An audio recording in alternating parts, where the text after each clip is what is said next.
Long time ago, in a quiet village far from the city, lived a young woman named Amira. She was known through the village for her gentle smile and kind nature. Her parents was a hard-working farmer and always wished for her to have a better life than they did. Amira, her mother called her one evening and sat her down. Please, my dear, you know we've really tried for you, but now we want you to go to the city and find a good job and make us proud. Amira nodded, her heart full of hope. She had studied hard, dreamed of a bright future. One day, that dream began to take shape when she was told she would be posted to Lagos for a National Youth Service, a chance to start afresh in the city. Amira was very happy. Her heart raced as she zipped her suitcase. The small room where she had lived all her life felt both similar and confirming. Her best friend Ada came to her house, sat beside her, helping her to pack, looking excited. Amira, I heard that Lagos is a whole new world entirely. You see those things you never imagined.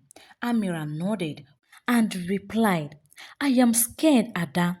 What if I got lost or fail? Ada reached out and squeezed her hand.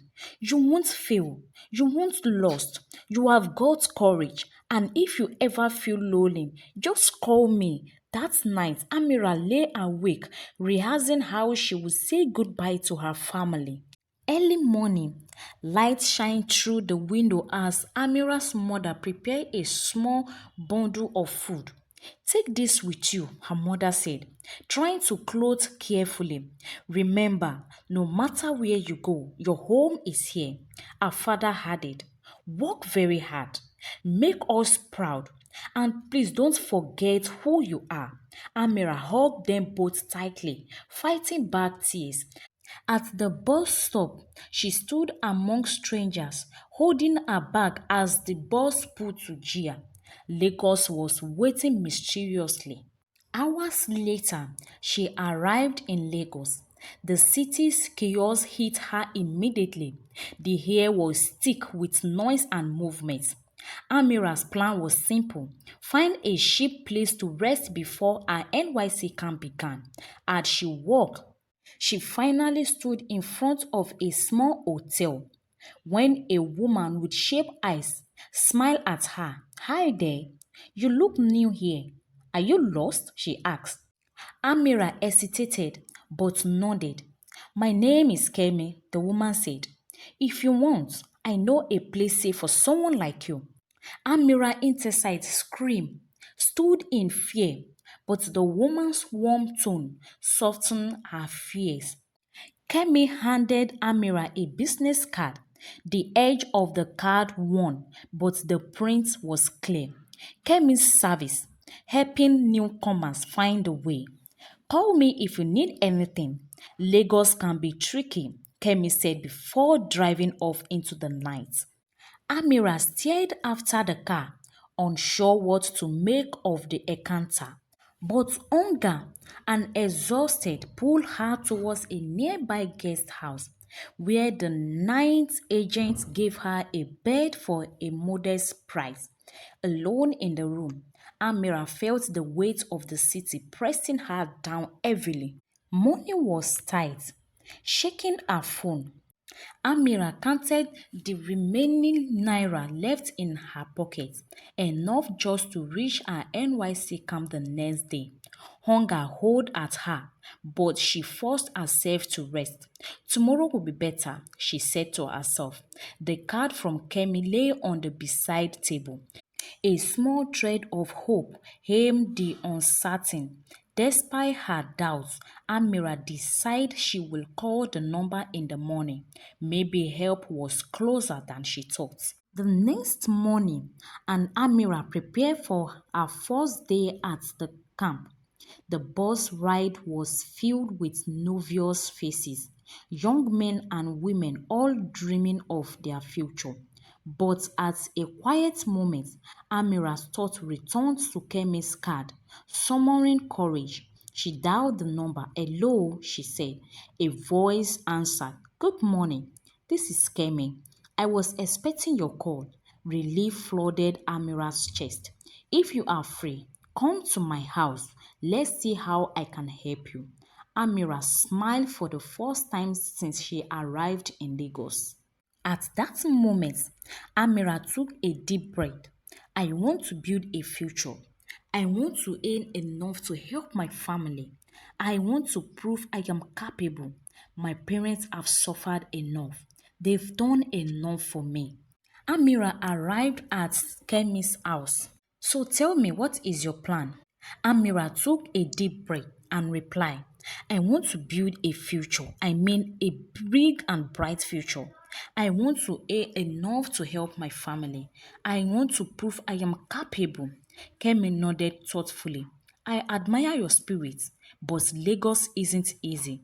And waiting years for your certificate won't to get you anywhere. Amira looked shocked. What did you mean? She asked.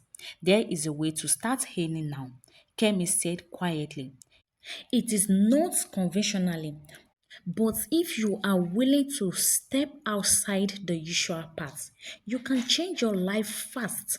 Amira's heart beat faster with curiosity and fear. Then Kemi leaned forward.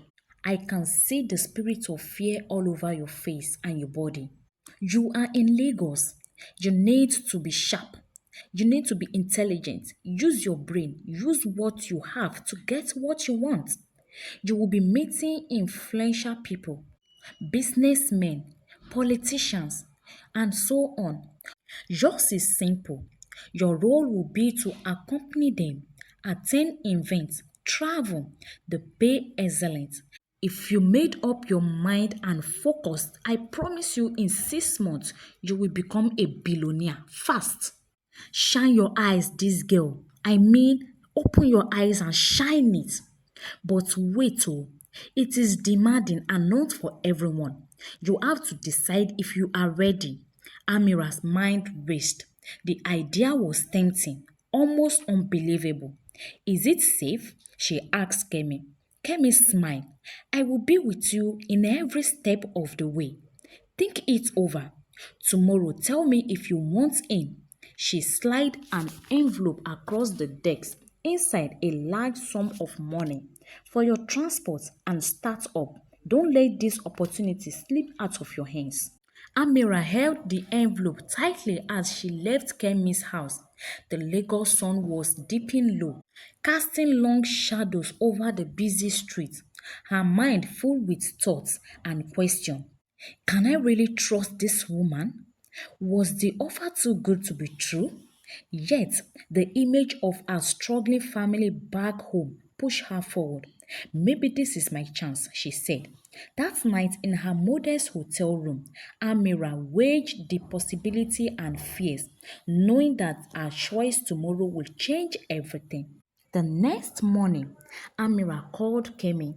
I have thought about it, ma. I want to take the chance, she said with a new confidence. Good, Kemi replied warmly. Tonight, I will pick you up. Be ready.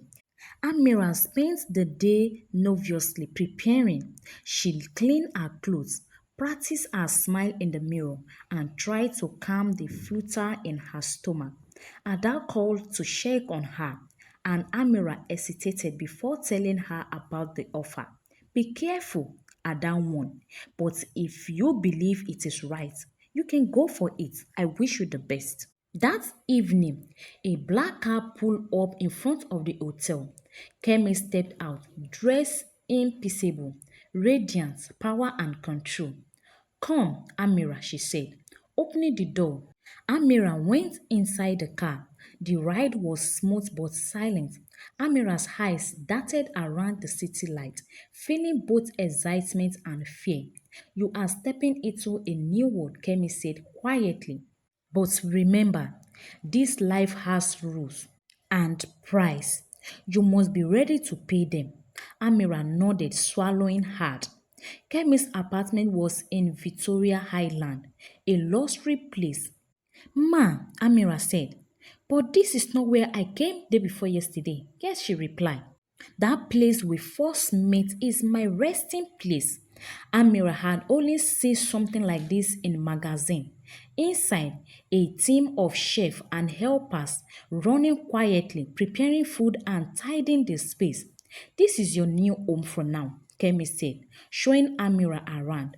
You won't have to worry about anything but yourself. Take care of yourself for your business. Amira looked around, overwhelmed by the comfort and the unspoken demands it promised. Thank you, ma, she said, a mix of gratitude in her voice. Days turned into weeks. Amira's life changed rapidly. She attended grand events, accompanied wealthy men, and traveled to cities she had only dreamed of. Gifts piled up, jewelries, designer clothes, expensive instruments. She was no longer the shy village girl, but confident woman, navigating Lagos' glittering and dangerous inlets. Yet behind the smiles, there was a growing uneasy. Is this the price of my dream? She asked herself. One afternoon, Kemi visited Amira with a serious look. Amira, she said, you are doing well, but you need to understand. This isn't just a job, it is a lifestyle, and it comes with consequences. Amira listening, her heart pounding. There will be nights when you feel alone, and people will expect more than just your company. You are ready for that? Amira's eyes wide open, but she nodded slowly. I want this. I want to live my dream, she replied. Amira learned very fast. Kemi was very happy because Amira earned money more than the other ladies that has been on this job for the past many years. Amira became an expert in this game. One evening, Kemi received a call from one of his chiefs. They met at their usual place. See, there's one girl I'm seeing with you recently, the chief said. I want her. I want to test her. And not even only test. You know what we have been doing. Nobody know what Kemi has been doing for living. Though she gave those ladies to keep those chiefs company, but there was something deep that no one knows about. Kemi give those ladies whenever the chiefs confirm that they have a star and glory.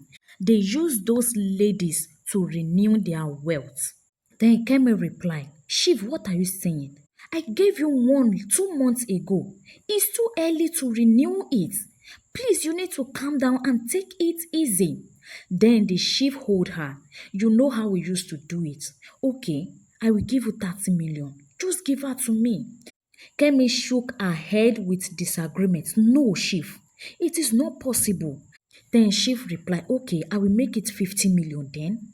Then Kemi smiled, holding her purse tightly. You this chief, you know how to hold me, eh? They both laughed. That evening, when Kemi got home, she gave Amira the chief's number and the address where they planned to meet. Keep his company very well. I don't want to hear any complaint from him. Amira nodded with a smile. As usual, she prepared and wear her best clothes. When she got to the hotel, the chief was very happy to see her. See, before we do anything, the chief said, let me take my bath first. Then he went into the bedroom. Minutes later, a message came in into the chief's phone. Chief, thank you. I saw the 50 million you sent to me. She's on her way to you already. She will soon be there. And when you are done using her, call me to send my boys so that they will take care of her body. Amira read this message in disbelief. Amira read more of their messages and saw how Kemi has been giving those ladies to chiefs to renew their wealth. She was very shocked. She took picture of it all. Then she brought a little white paper from her bag and slipped a white powder into the champagne she and chief was supposed to drink together. Immediately Shiv came out from the bedroom. She had already served the champagne. She gave it straight away to him. Shiv collected the champagne from her, feeling excited. He took it all. Then few minutes later, he fell asleep. Then Amira took his phone. She withdrew all his money through his fingerprints. 4 days ago, Kemi was opening her safe when Amira sighted and find out the pin. She had already took all the money from the safe.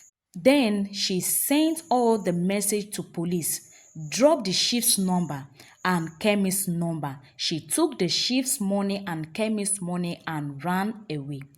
The next day, Kemi went to her safe and found the safe empty. While Chief woke up the next morning and found his bank account empty. Immediately, Amara sent the number and the information to the police. She removed her SIM and broke it into pieces. With the information the police got from her, they were able to arrest the chief and Kemi for ritualists. So, bestie, thank you for watching this video with me. Kindly share your thoughts with me in the comment section. What lesson did you learn from this story? Share this story with your loved ones. And please subscribe to this channel if you've not done so by now. See you in my next video. Bye.